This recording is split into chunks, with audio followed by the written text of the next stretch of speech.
My name is Clara Monroe, and I never thought I'd be staring at two pink lines on a pregnancy test in the bathroom of my college dorm. But here I was, my hands shaking, my future suddenly uncertain. I took a deep breath and dialed Grant's number. My boyfriend of 2 years answered on the third ring. "Hey, babe, what's up?" "We need to talk," I said, my voice steadier than I felt. "Can you come over?" There was a pause. Now? "I'm kind of in the middle of something." "It's important, Grant. Please." He sighed. "All right. Give me 20 minutes." The wait felt like an eternity. I paced my small room, rehearsing what to say, how to break the news that would change both our lives forever. A knock on the door made me jump. I opened it to find Grant, his brow furrowed with concern. "Clara, what's going on? You look pale." I gestured for him to sit on the bed. "Grant, I'm pregnant." His face went blank. What? How? "You know how," I said, a hint of irritation creeping into my voice. "We weren't always careful." Grant stood up abruptly, running his hands through his hair. "This can't be happening. Are you sure?" I nodded, showing him the test. He stared at it, then at me, his eyes wide with panic. "I can't do this, Clara." Grant's voice was low, almost a whisper. "I never wanted this. You have to get rid of it." The words hit me like a punch, leaving me breathless and alone. "Get rid of it? Grant, this is our baby." He shook his head vehemently. No, it's not. "It's a mistake. I'm not ready to be a father. I have plans, Clara. A future. This would ruin everything." Tears welled up in my eyes. "So that's it? You're just going to abandon me? Abandon us?" Grant's face hardened. "There is no us, Clara. Not anymore. I'm sorry, but I can't do this. You're on your own." He turned and walked out, leaving me standing there, my world crumbling around me. The next few days passed in a blur. I couldn't eat, couldn't sleep. The thought of telling my parents terrified me. They were strict, conservative, obsessed with appearances. This news would devastate them, but I couldn't hide it forever. With trembling fingers, I dialed home. "Hello." My mother's crisp voice answered. "Mom, it's Clara. I need to come home this weekend. There's something important I need to tell you and Dad." There was a pause. "Clara, what's wrong? You sound upset." I swallowed hard. "I'd rather talk in person." "Please, Mom." She sighed. All right. "We'll expect you Friday evening." The drive home felt like a journey to the gallows. As I pulled into our manicured driveway, I saw my sister Vera's car already there. Great. An audience for my shame. I walked in to find my family gathered in the living room. My father, Calvin, sat in his armchair, his face stern. My mother, Evelyn, perched on the edge of the sofa, worry etched on her features. Vera lounged in the corner, watching me with curiosity. "Clara," my father's voice boomed. "What's this all about?" I took a deep breath, steeling myself for the storm to come. "Mom, Dad, Vera, I'm pregnant." The silence that followed was deafening. Then, all at once, chaos erupted. "Pregnant?" My mother gasped. "How could you be so irresponsible?" My father's face turned red with anger. "Who's the father?" "That Parker boy." Vera just stared, her expression unreadable. I nodded, tears streaming down my face.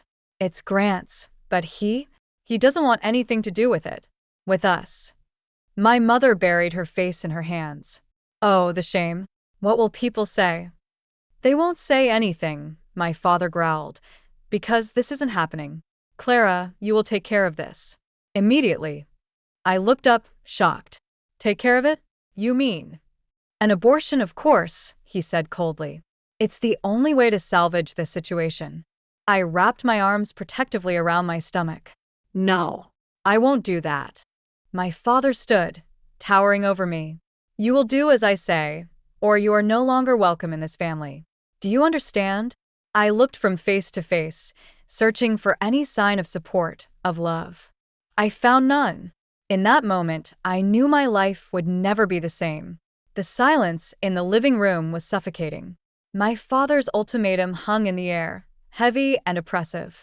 I looked at my mother, hoping for a shred of sympathy, but her eyes were fixed on the floor. "You can't be serious," I finally managed to say, my voice barely above a whisper. My father's face hardened.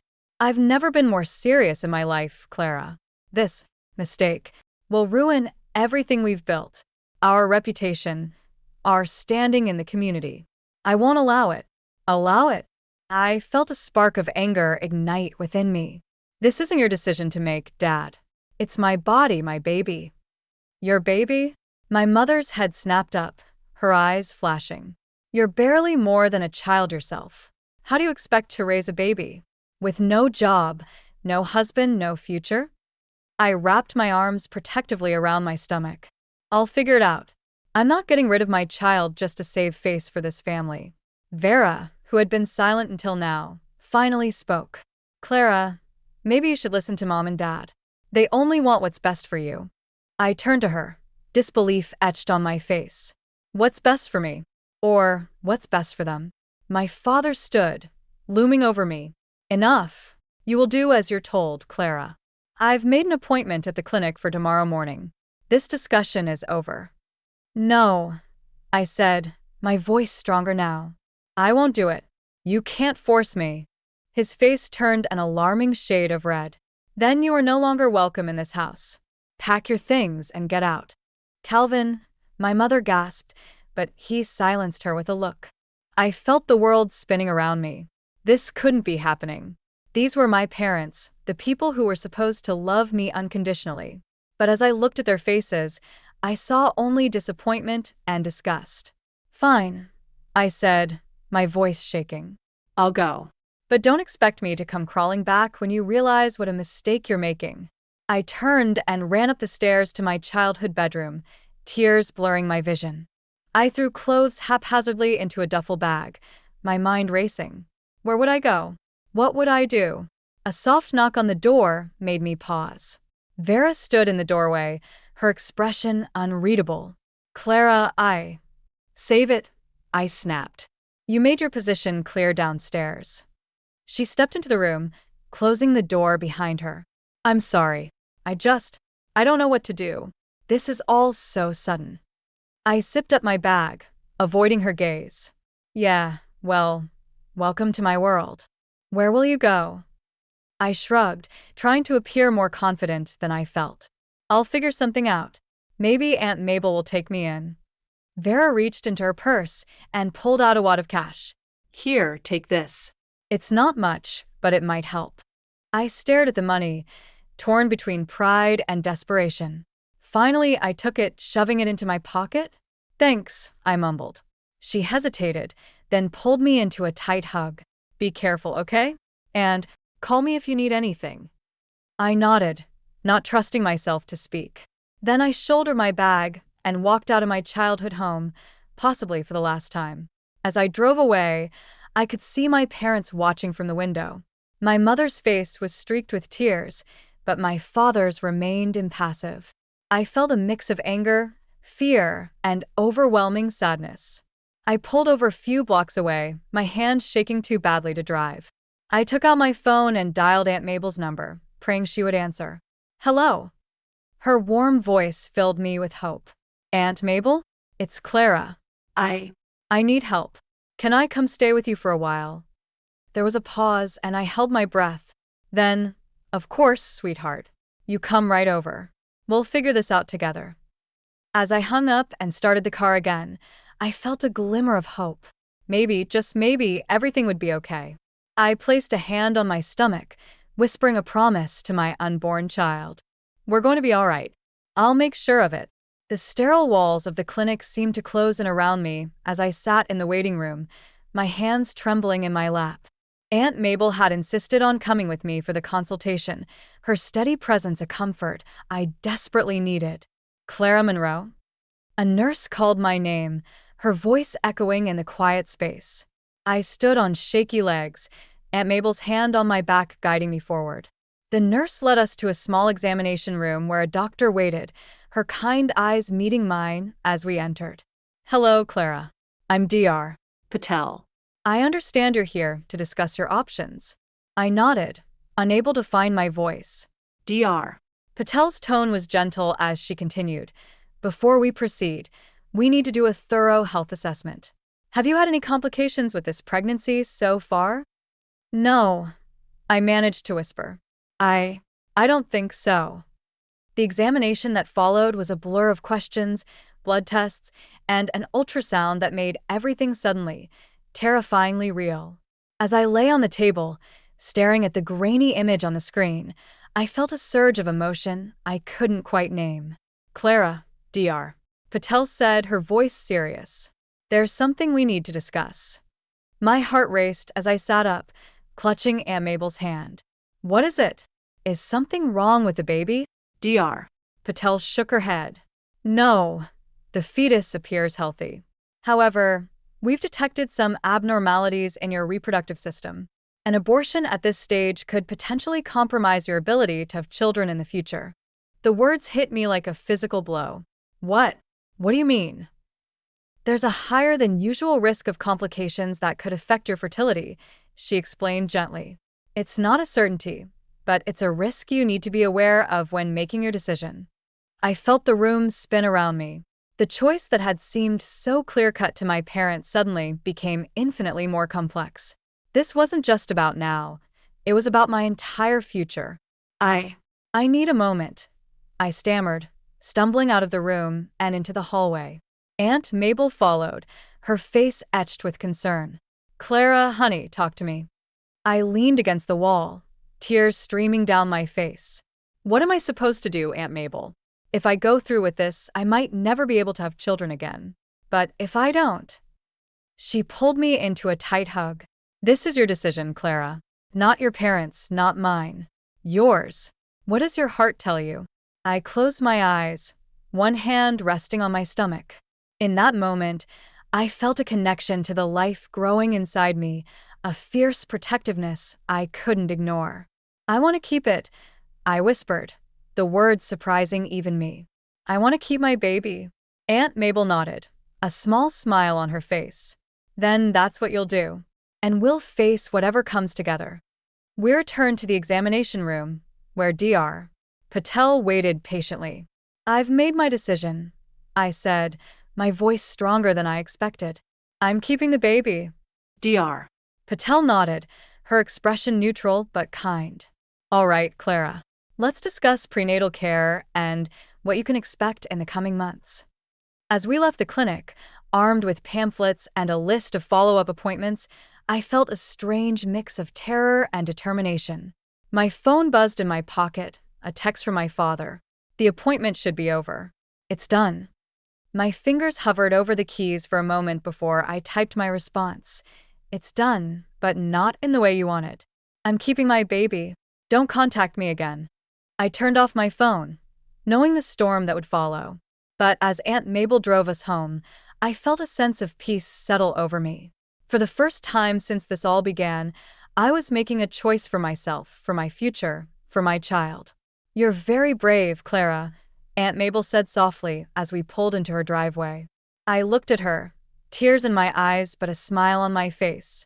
I don't feel brave. I feel terrified. She squeezed my hand. That's what bravery is, honey. Doing what's right even when you're scared out of your mind. As we walked into the house, I knew my journey was just beginning. But for the first time, I felt ready to face it head-on. The old farmhouse creaked and settled as I unpacked my meager belongings in Aunt Mabel's guest room. Each item I pulled from my bag felt like a reminder of the life I'd left behind. Clothes I'd never wear to family dinners again. Books from classes I might not finish.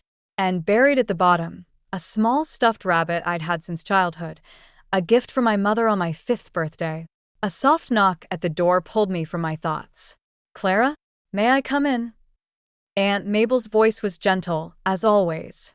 Of course, I replied, hastily wiping away a stray tear. Aunt Mabel entered, her eyes taking in the half-empty bag and the clutter on the bed. She sat down beside me, placing a warm hand on my shoulder. How are you holding up, sweetheart? I tried to smile, but it felt more like a grimace. I'm okay, just adjusting. She nodded, understanding in her eyes. It's a lot to process. But I want you to know that you're safe here. You and your baby both. At the mention of the baby, my hand instinctively went to my still flat stomach. Thank you, Aunt Mabel. I don't know what I'd do without you and Uncle Roy. Family helps family, she said firmly. Now, let's get you settled in properly. Over the next few hours, Aunt Mabel helped me organize my new space. As we worked, she filled me in on the routines of the house, making sure I felt at home. Uncle Roy poked his head in occasionally, offering to help or bringing us glasses of sweet tea. As evening fell, we gathered in the cozy kitchen for dinner. The warm aroma of pot roast filled the air, reminding me of Sunday dinners at home. For a moment, homesickness washed over me so strongly I could barely breathe. You all right there, Clara?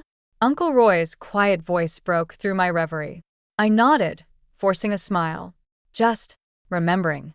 Aunt Mabel reached across the table, squeezing my hand. It's okay to miss them, you know, even after everything. I don't miss them, I said, surprised by the bitterness in my voice. I miss who I thought they were, who I wanted them to be. Uncle Roy cleared his throat. Your parents, they've always been set in their ways. But that doesn't make what they did right. Have you heard from them? I asked, almost afraid of the answer. Aunt Mabel hesitated before responding. Your mother called earlier. I told her you were safe, but that you needed space. I nodded, grateful for her protection. And what did she say? She wants you to reconsider, to come home. Anger flared in my chest. Home? They kicked me out. They chose their precious reputation over their own daughter and grandchild. I know, sweetheart, Aunt Mabel soothed. And you don't have to do anything you don't want to. You're welcome here for as long as you need. As the conversation shifted to lighter topics, I found myself relaxing. The warmth and acceptance in this kitchen were a stark contrast to the cold judgment I'd left behind. Later that night, as I lay in bed, my phone buzzed with a text from Vera. Mom and Dad are furious. Are you okay? I stared at the screen, conflicting emotions warring within me. Part of me wanted to pour out everything to my sister, but another part held back, unsure of where her loyalties truly lay. Finally, I typed out a response. I'm safe. That's all that matters right now. Vera's reply came quickly. I'm glad. I'm sorry about everything. If you need anything. I turned off my phone without responding, too emotionally drained to navigate the complexities of family dynamics any further.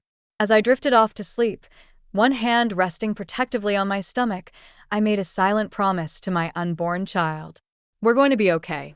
We have a real family now, one that accepts us as we are. For the first time in weeks, I fell asleep with a sense of hope for the future. Tomorrow would bring new challenges, but I was ready to face them head-on, knowing I wasn't alone anymore. The community college campus buzzed with activity as I made my way to my first class. At 5 months pregnant, my baby bump was now visible, drawing curious glances from other students. I clutched my textbooks tighter, feeling a mix of determination and anxiety. You've got this, Clara, I whispered to myself, echoing Aunt Mabel's encouraging words from this morning. As I settled into a seat in the back of the classroom, a friendly voice caught my attention. Is this seat taken? I looked up to see a young woman with a warm smile. No, go ahead, I replied, gesturing to the empty chair. I'm Zoe, she said, sitting down. First day jitters? I nodded, feeling a wave of relief at her easy manner. That obvious, huh? Zoe laughed. We're all in the same boat. Well, maybe not exactly the same, she added, glancing at my bump. For a moment, I tensed, waiting for judgment. Instead, Zoe's smile widened. My sister just had a baby. They're a handful, but so worth it. You're pretty brave, doing this while pregnant. Her words warmed me, and for the first time in months, I felt like I might actually belong somewhere. The weeks that followed fell into a rhythm. Mornings were spent in classes, afternoons at the Sweet Bean Cafe, where I'd landed a part-time job, and evenings studying with Aunt Mabel's encouragement. Uncle Roy had even set up a small nursery in their spare room, his quiet support speaking volumes. One evening, as I wiped down tables at the cafe, my phone buzzed. A text from Vera. "Mom's been asking about you. Says she wants to talk." I froze, a familiar knot forming in my stomach. Before I could respond, another message came through. "I told her to give you space. Hope that's okay." Relief washed over me. "Thanks, V. I appreciate it," I typed back. As I finished my shift, my manager, Sarah, approached.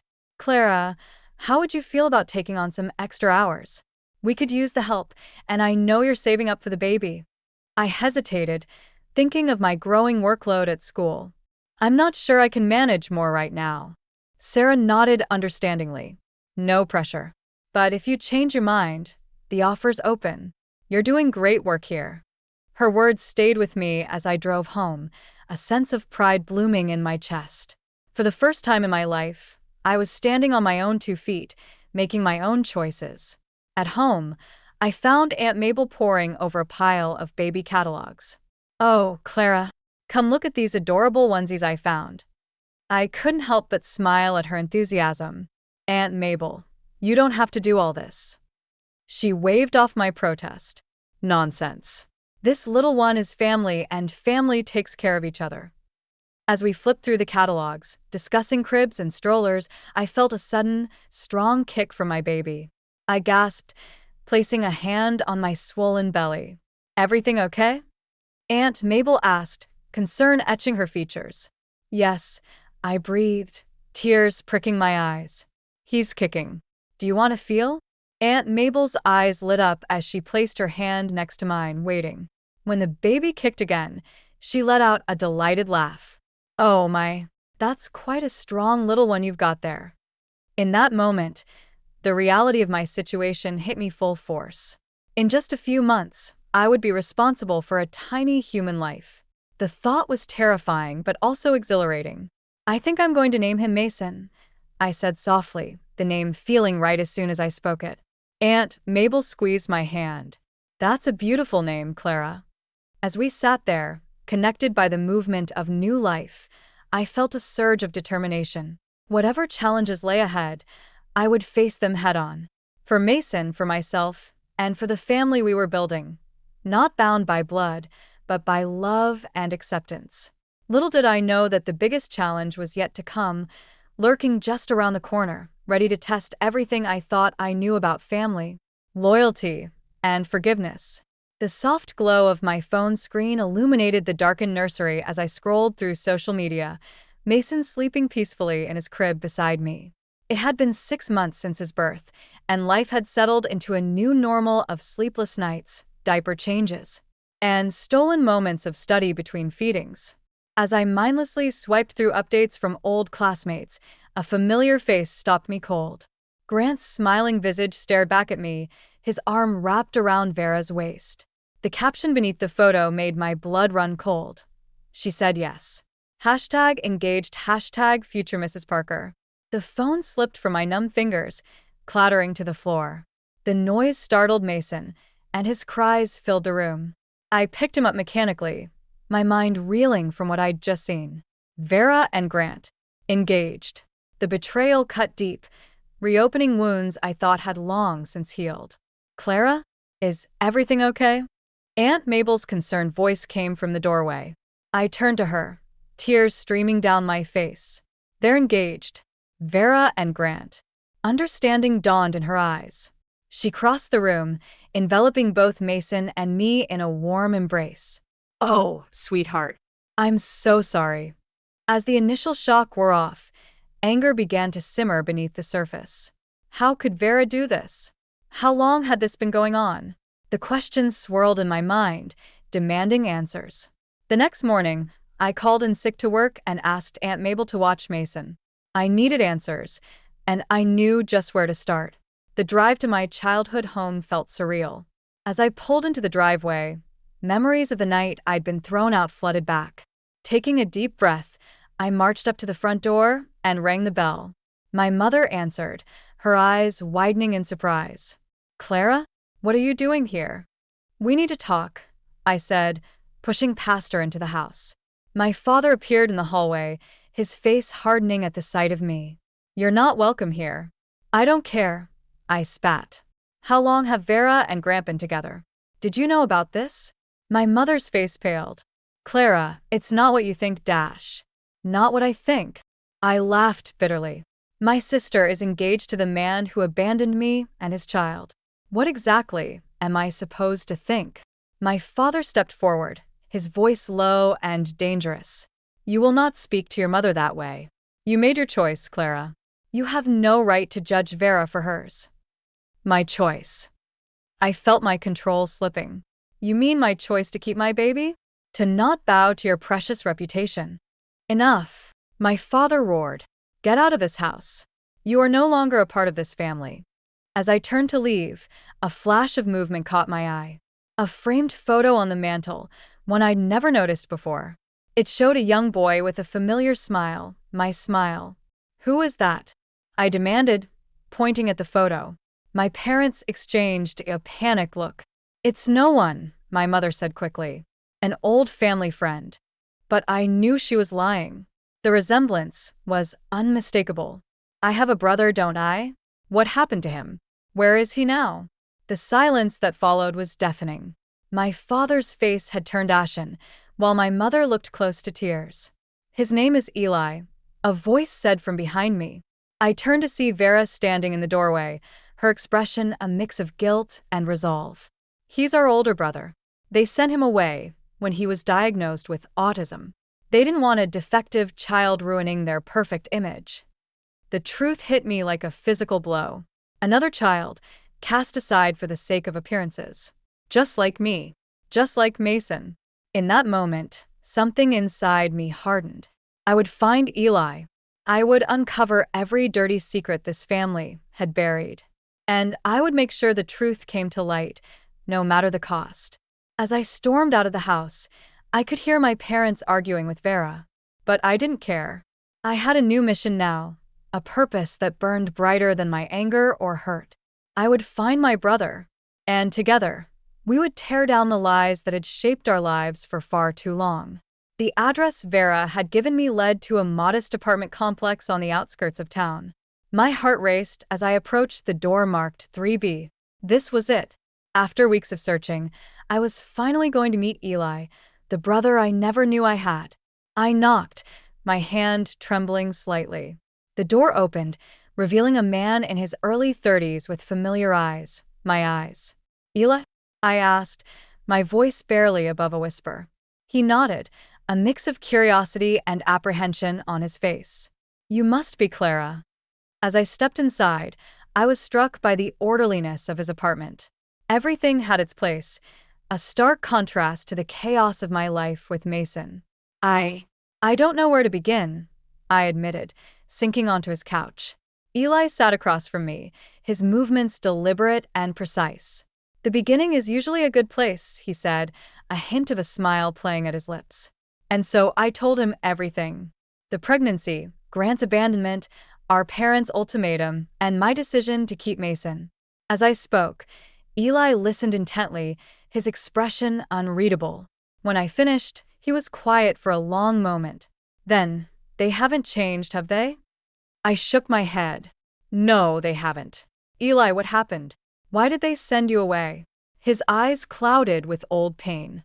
I was diagnosed with autism when I was 5. Our parents, they couldn't handle it. They said I needed special care, but really, they just wanted me out of sight. I can't have an imperfect child ruining their image, after all. Anger flared in my chest. That's horrible. I'm so sorry, Eli. He shrugged, but I could see the hurt beneath his calm exterior. I've made peace with it. But hearing your story, it's like history repeating itself. We talked for hours, filling in the gaps of our shared history. As the sun began to set, Eli turned to me with a determined look. Clara, I think it's time we confronted them. All of us, you, me, and Vera. They can't keep hiding behind their lies and pretenses. I nodded, a plan already forming in my mind. The annual Monroe family reunion is next week. Everyone will be there, extended family, friends, business associates. It's the perfect opportunity to expose the truth. Eli hesitated. Are you sure? This could change everything. Everything's already changed, I said firmly. It's time they face the consequences of their actions. The next week passed in a blur of preparation. Vera, racked with guilt over her engagement to Grant, agreed to help us. We gathered evidence, medical records, old photographs, legal documents, anything that would prove our parents' deception. As we pulled up to the lavish country club where the reunion was being held, I felt a mix of dread and determination. Eli squeezed my hand reassuringly. "Whatever happens in there," he said, "we're in this together." We walked into the ballroom, heads turning as people recognized us. Our parents stood near the center of the room, their faces paling as they saw Eli. "What is the meaning of this?" Our father hissed, approaching us. "Eli, you're not supposed to be here. And Clara, I thought I made it clear you're no longer welcome." I stood my ground, meeting his gaze. "We're here to tell the truth, Dad. All of it." "You wouldn't dare," our mother whispered, panic in her eyes. But I was done being silenced. In a loud, clear voice, I addressed the room. "Everyone, I have an announcement to make. My name is Clara Monroe, and this is my brother, Eli. Our parents have been lying to you, to all of us, for years." The room fell silent as I laid out our story: Eli's abandonment, my pregnancy and expulsion from the family, the years of deception and emotional manipulation. As I spoke, I could see the shock and disgust on the faces of our relatives and family friends. Our parents tried to interject, to spin the story, but their protests fell on deaf ears. When I finished, Eli stepped forward. "We're not here for revenge," he said calmly. "We're here for the truth. And for the family we should have been all along." In that moment, standing with Eli and Vera, I felt a sense of completion I'd never known before.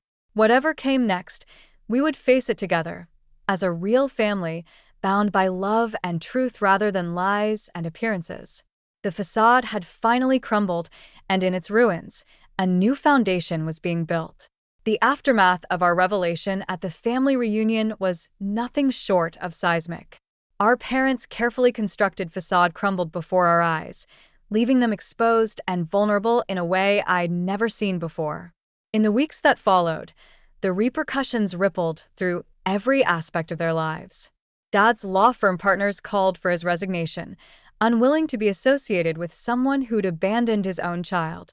Mom's social circle, once her pride and joy, shrank as former friends distanced themselves from the scandal. Vera, caught in the middle of it all, finally found her voice. She broke off her engagement to Grant, realizing that she'd been seeking our parents' approval at the cost of her own happiness and morals. "I'm so sorry, Clara," she said one afternoon as we sat in Aunt Mabel's garden, watching Mason toddle around. "I should have stood up for you from the beginning." I squeezed her hand. We were all trapped in their web of lies. What matters is that we're free now. Eli, too, was finding his place in our newly reformed family. He and Mason formed an instant bond, their shared curiosity about the world creating a beautiful connection. As for our parents, they made a few attempts at reconciliation, but their words rang hollow. They spoke of forgiveness and moving forward, but I could see in their eyes that they still didn't understand the depth of their betrayal. "I don't hate you," I told them during our final meeting, "but I can't have you in my life, or Mason's life, until you truly understand and change." It was a difficult decision, but one I knew was necessary for my own healing and for Mason's future. Months passed, and life settled into a new rhythm. I graduated from community college with honors, Eli started a support group for adults with autism, and Vera found her passion working for a nonprofit that helped single mothers. It was at one of Vera's fundraising events that I met Henry. He was a widower with a young daughter named Lila, and from the moment we started talking, I felt a connection I'd never experienced before. Our relationship grew slowly, built on mutual respect and understanding. Henry never tried to replace Grant in Mason's life, but he became a steady, loving presence for both of us.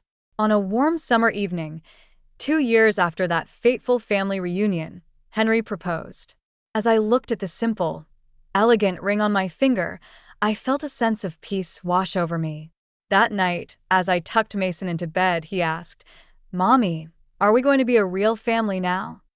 I smiled, brushing his hair back from his forehead. We've always been a real family, sweetheart. Henry and Lila are just making our family a little bigger. As I closed his bedroom door, I caught sight of the family photo on the wall. Mason, Eli, Vera, Aunt Mabel, Uncle Roy, Henry, and Lila.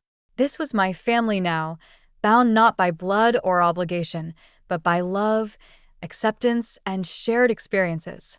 I thought back to that scared, pregnant girl I'd been, feeling alone and rejected by those who should have loved me most. If I could go back, I'd tell her that the road ahead would be hard, but that it would lead to a life fuller and more beautiful than she could have imagined. The next morning, as I sipped coffee on the porch, watching the sunrise paint the sky in hues of pink and gold, I felt a profound sense of gratitude. The journey had been difficult, filled with pain and betrayal, but it had led me here, to a life built on truth, surrounded by people who loved me for who I was, not who they wanted me to be. I placed a hand on my stomach, smiling at the secret I'd yet to share with anyone. Another life was growing inside me, a symbol of the love and trust Henry and I had built together. As I looked out at the new day dawning, I knew that whatever challenges lay ahead, I was ready to face them. I had found my strength, my voice, and my true family. The facade had fallen, and in its place stood something real, something lasting. This was my new beginning, my chance to break the cycle and create a legacy of love and acceptance for my children. And I was ready to embrace every moment of it.